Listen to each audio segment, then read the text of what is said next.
Once upon a time, in a faraway land, there lived a man so exceptional that the divine hosts of heaven and hell were forced to take note. A man dangerous enough to bring Satan to his knees, but selfless enough to make God himself raise an eyebrow. How did this come to pass?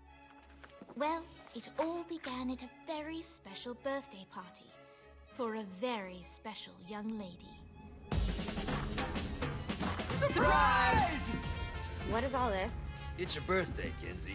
So? You've never been to a birthday party? No. Oh, like not even growing up? I went to the School of the Americas since kindergarten. We didn't really do birthday parties. But you celebrated Christmas? I don't have to explain myself to you. Oh, Kinsey, this is going to be so much fun. Zinjai made a cake, Jane Austen is here, we'll play some games. What sort of games?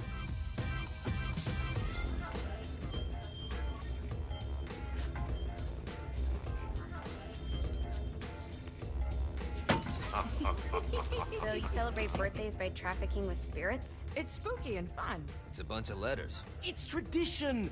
Every slumber party has to involve a spirit board. Slumber party? How's it work? We ask it a question, and the spirit of the board will reveal the answer. How? Yeah, someone pushes the pointy thing to wherever they want. Wait. Can we go back to you and your slumber parties? No time. All right. Everyone put their hands on the cursor. Cursor. I feel the magic already. All right. Will the President/God Emperor for life ever choose a partner to reign alongside them? No. Ooh, someone's getting married. Shut up, Matt. Who will tame the president's wild heart? What are you guys trying to spell? I'm not moving it. That's the spirit, Kinsey. I'm serious. I'm not moving it either. Neither am I. Jezebel? Who the fuck is...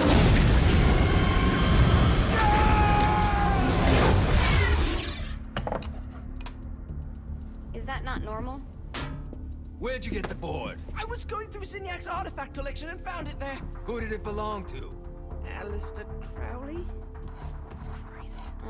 Guys? I think it's laughing at us. Fuck this. I think you're a smart enough piece of wood to see where this is going. Now, you ready to cooperate? That's more like it. You think we can trust it? It's not like we got a lot of options. So what's the plan? We mount up and go in after the boss? No, I do.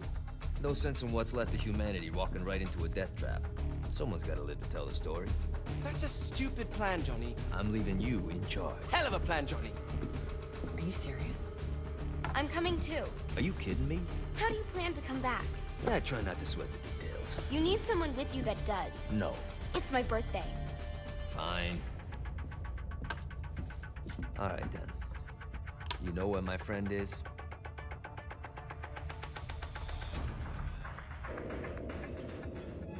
True to its word, the spirit board opened up another portal and sent Johnny and Kinsey screaming into hell.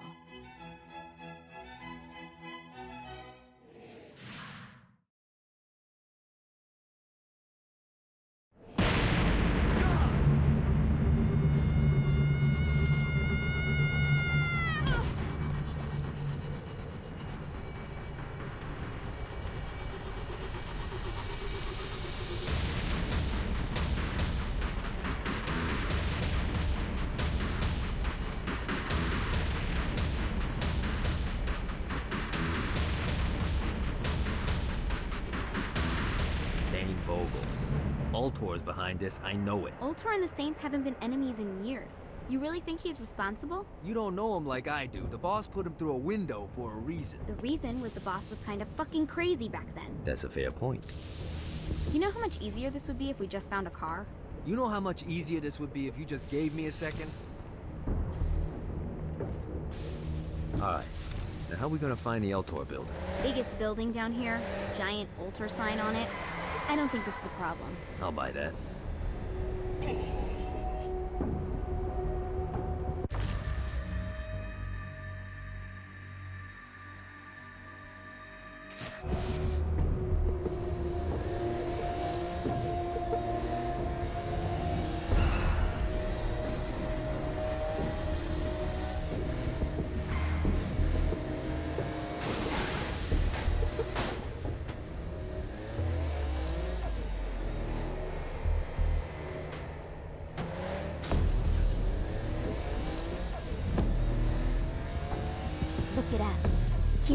Kensington and Johnny Gat driving together on a birthday adventure. Are you always this excited? Generally, I'm a misanthrope. I get it.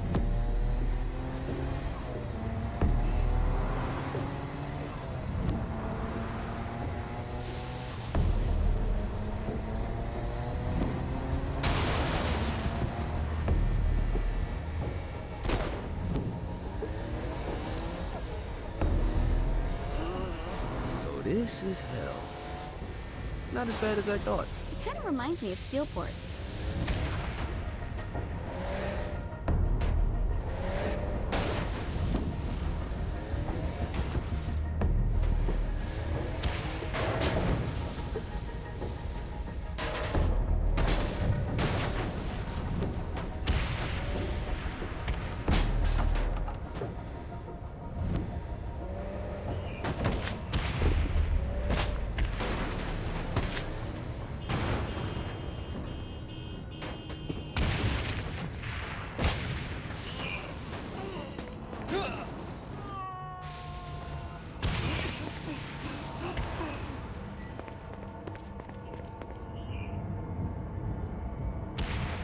I think we may have got the attention of the demons.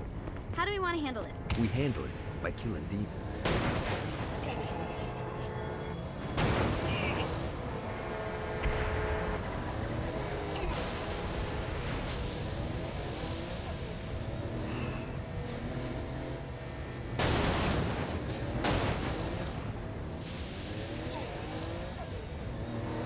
So, what's the plan? Oh yeah.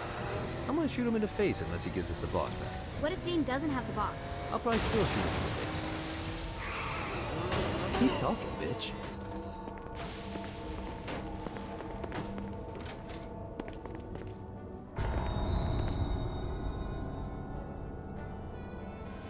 Welcome to hell. Shouldn't you have a receptionist? Such is the plight of eternal damnation.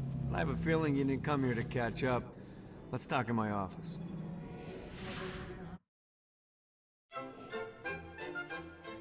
Not even death could stop the enterprising Vogel, who wasted no time in setting up an Ultor branch in the bowels of hell. Dane was eager to fill Johnny in on the ever-shifting politics of land rights in the underworld. But real estate mattered little to Johnny, who only cared where his friend was. Where'd you put the president? I've been trying to explain that. I didn't take them. Bullshit.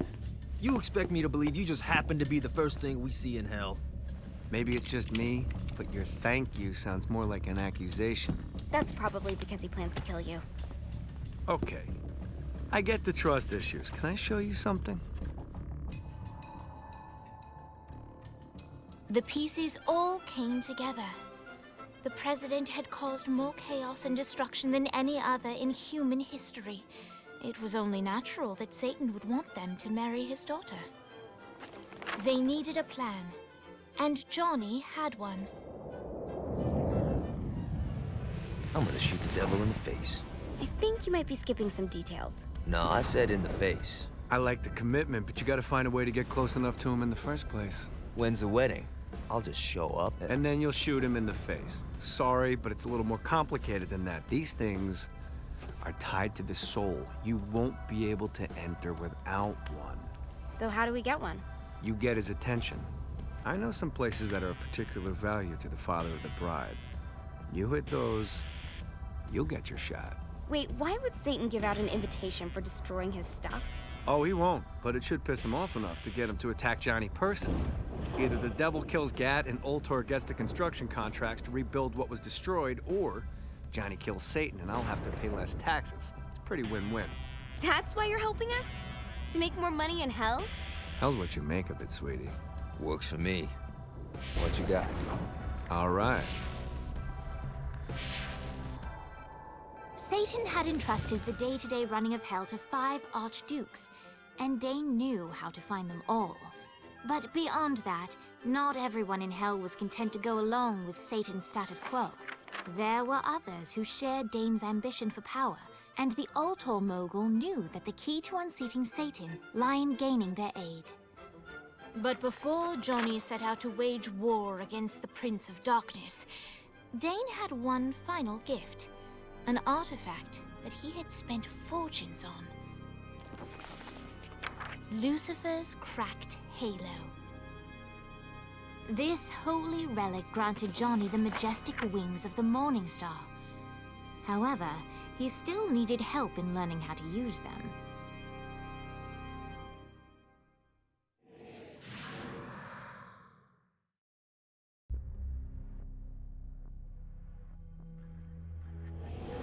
Alright, you got me out in the sticks, now what? Would it kill you to show a little excitement? You're about to experience angelic flight, for Christ's sake. Dane. Someone needs a nap. Just collect some soul clusters and power up the halo. You'll be flying around in no time. Great. Now you...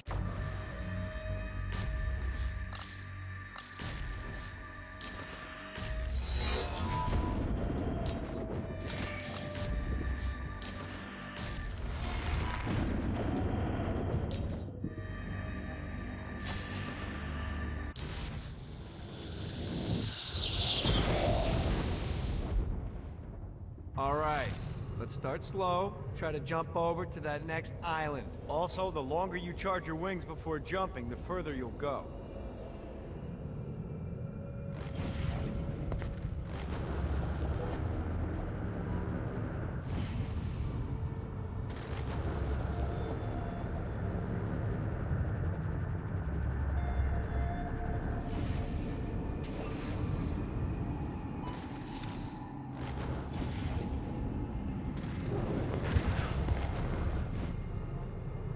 Hey, you didn't fuck it up. Good job. Now get up that cliff. Don't worry, if something looks... Now it's time to fly. You heard of crawling before walking? Well, in this case, you need to jump before you can fly. Launch yourself in the air with a jump, and then hold your wings out to glide to that next island. I put out some orbs to show you the path. You'll have to dive...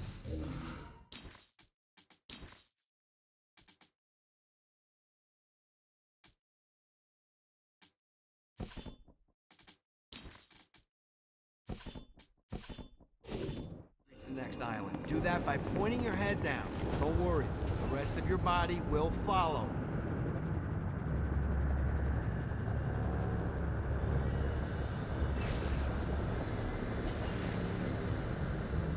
I put a shiny flap orb out in front of you. Collect the orb, and your wings will flap to gain speed.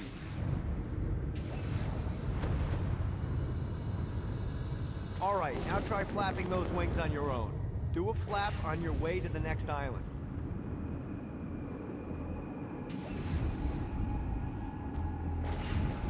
The exact opposite of diving is climbing. Climbing will slow you down and eventually cause you to stall. And trust me, stalling sucks. You can flap while gliding to gain additional speed. So the faster you're going, the higher you can fly. Now try to reach the island. All right, time to take the training wheels off for the final lesson. Flying takes stamina. If you run out in midair, you are going to drop like a rock. A stupid stamina-less. Let's get you back to the old tour building. I want to run through all the stuff you can do to hurt Satan. Sure thing. See you soon. Here's the deal. If you want some FaceTime with Satan, you need to get his attention. Now, Satan hates being challenged, so anything you do to undermine his control is good. Fraud, mayhem, shooting demons in the face, anything. You can keep track of Satan's wrath with this handy meter. Get it high enough and you'll be having drinks with Big Red in no time. I've compiled a list of shit to do, so take a look and do whatever sounds fun. Oh, one more thing. We have some potential allies down here. Trust me, you want to impress them.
see what these things can do.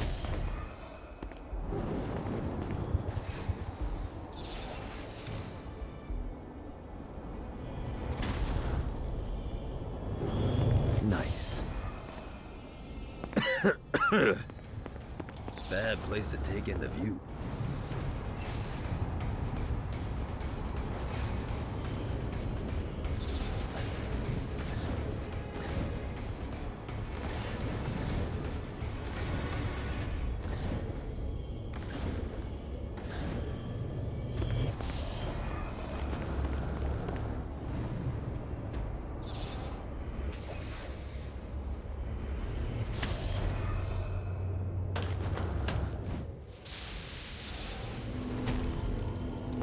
Everyone's chasing the Stygian dream down here. A way to make hell just a little more tolerable. And when you're surrounded with that amount of desperation, believe me, it's easy to find people who lay it all on the line for next to nothing. Some folks think I had all this handed to me and I take advantage of people, but here's the God's honest truth. In life and in death, I worked for everything that I had. Opportunities mean fuck all if you do nothing with them. Most of these poor bastards down here whine about their lot in life, but are unwilling to do anything about it. That's not me.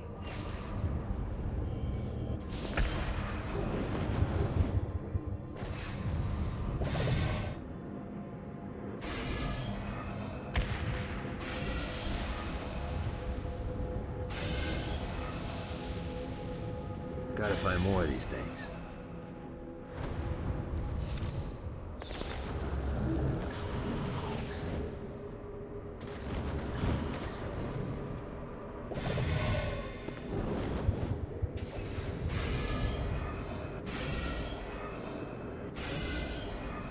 This should be useful. Woo!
Abandoned ship!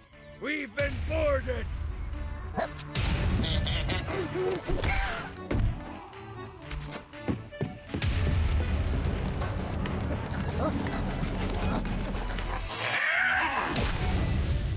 Get these damn things off my ship! Fuck your world up.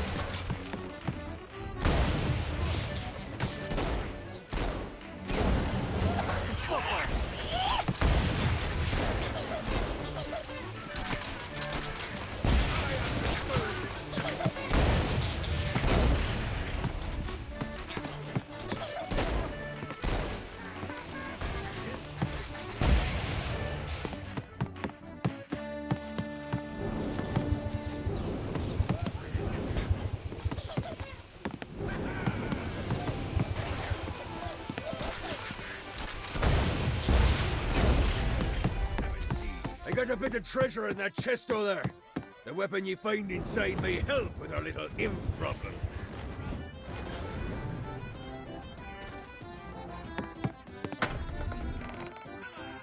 Ooh. Like it, little bastard. Get off!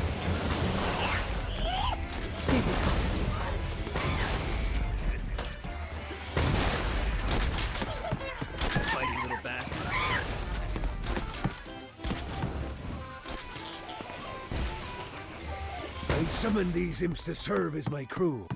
I forgot what a handful they could be. Once aboard, They wouldn't listen to their captain. They ran amok in the bowels of the ship.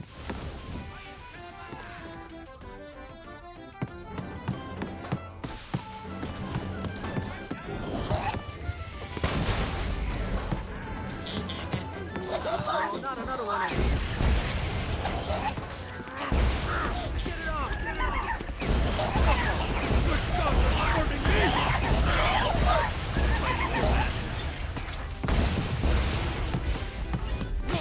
Fuck off!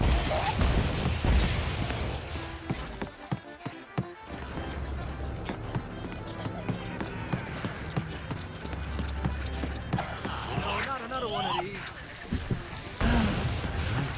Okay to drop the pirate voice. What pirate voice would that be? Wow.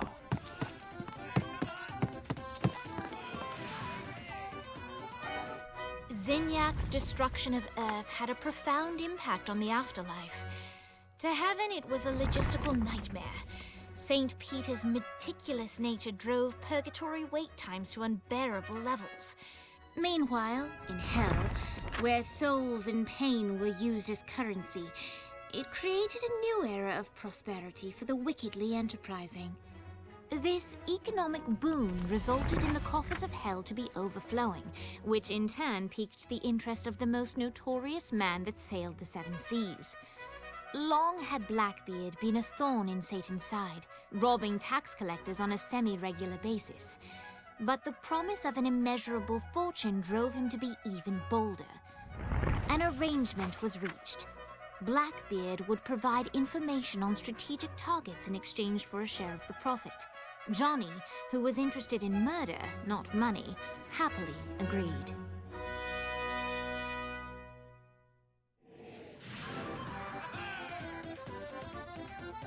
I grant ye the ability to summon my crew whenever they're needed.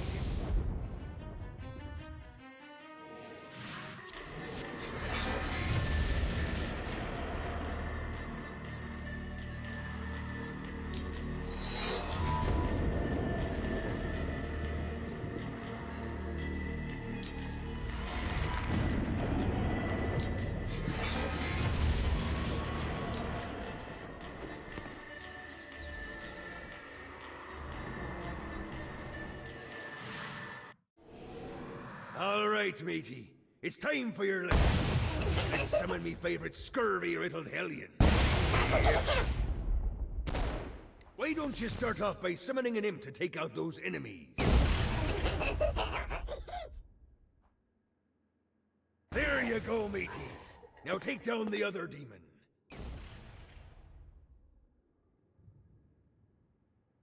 Those little ankle biters are vicious. Now let's practice your aim. Take down the demons on the islands.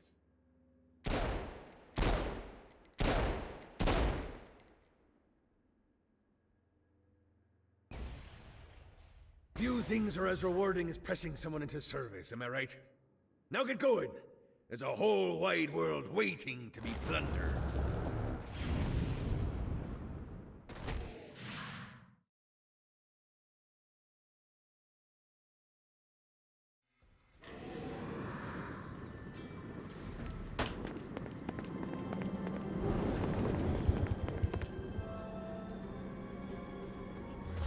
Don't mind if I do.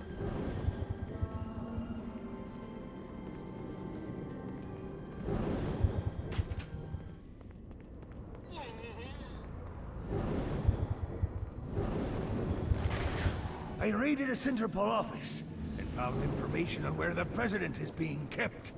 Evidently, they've been trapped in some sort of soul crystal inside Satan's palace. Breaking in is an impossibility. Your best bet to save them is to continue to try to draw Satan out of his palace.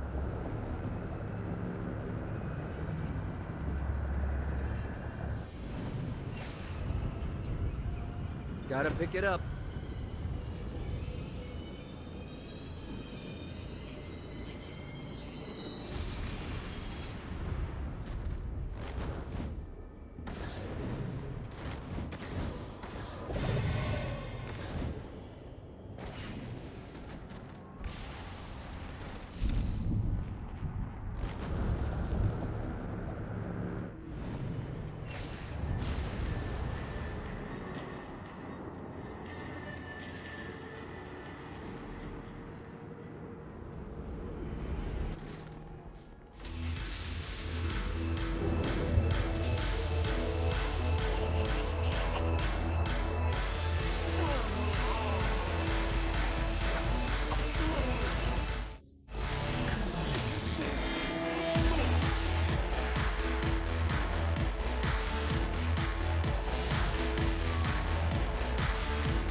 of success.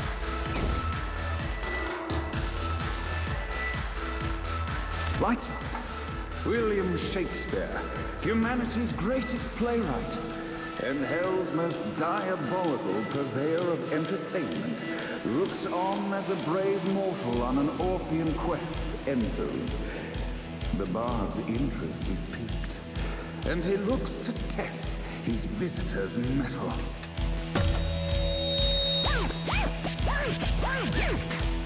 The masked tragedies were used to enemies cowering. They approached, but soon they realized that they faced a foe with courage and nobility, traits uncommon in the fire of perdition.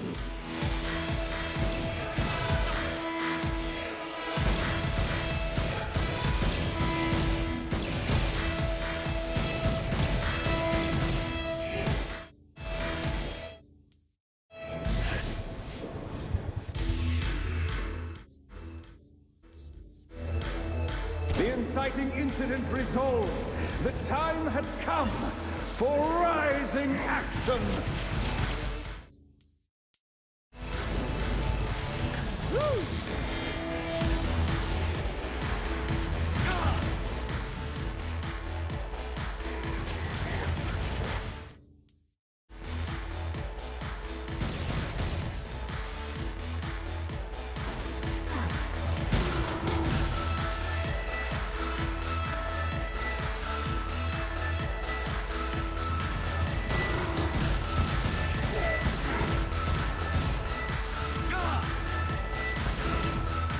The battle raged on below, and as bullets and blood flew, the bard arched a curious eyebrow. Could this mortal be the exact thing that Shakespeare needed?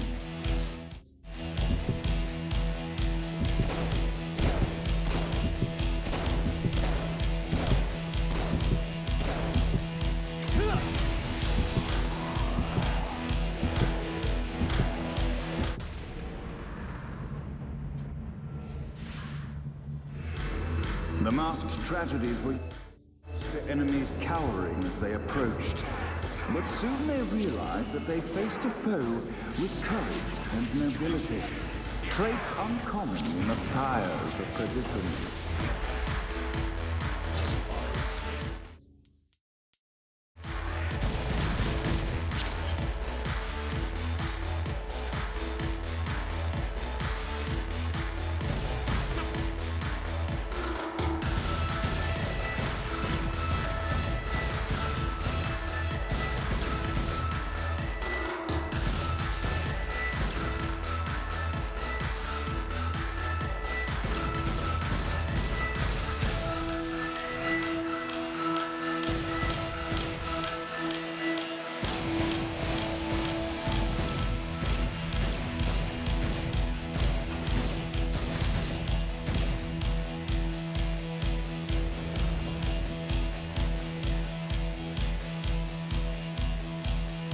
The inciting incident resolved. The time had come for rising action.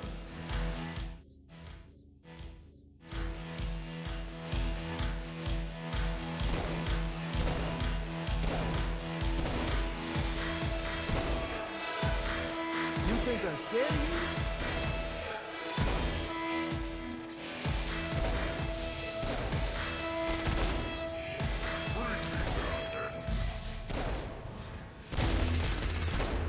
The battle raged on below, and as bullets and blood flew, the bard arched a curious eyebrow. Could this mortal be the exact thing that Shakespeare needed?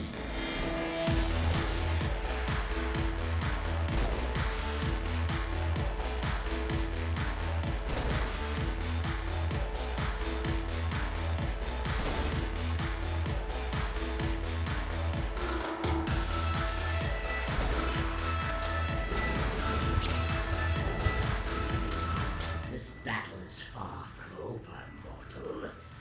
Arise!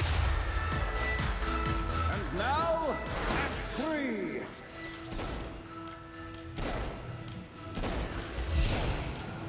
Anyone else want to turn?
conflict resolved, Shakespeare eagerly awaited meeting the champion that dispatched so many of his men.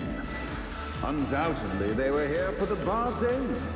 And while happy endings were not a thing found in hell, Shakespeare always had a soft spot for comedies. In the land of the living, William Shakespeare is regarded as one of the most prolific playwrights of all time. However, to the denizens of hell, the bard is seen in a far different light. After selling his soul for fame and adoration, Shakespeare served in hell as Satan's spy master general. In doing his duty, Shakespeare would punish the souls he was investigating by forcing them to perform in grotesque passion plays for Satan's amusement. But in a Twelfth Night-esque twist, Shakespeare found himself living a double life. While he projected an image of cruelty, his heart was as soft as Jezebel's. In secret, he would tutor her on the classics and act out the works of his mortal days. When Satan found out, he cast Shakespeare out of the palace, believing that the poet would be tormented by the populace of hell, far out of Jezebel's sight. But Satan had not counted on the bard's cunning. Embracing his persona of master torturer, Shakespeare and his followers, the tragedies, took root in the entertainment district, biding their time for revenge.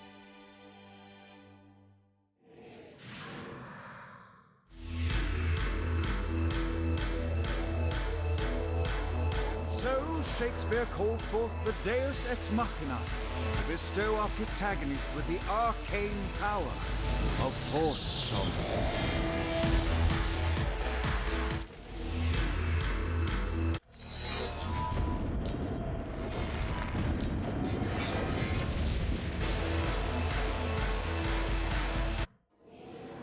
Lights up. The mortal stands in the training grounds, eager to try out his new Force Stomp power on the group of demons in front of him. Face me! Act 1, Scene 2, in which our protagonist kills more demons with Act 2, in which our protagonist is greeted by foul imps.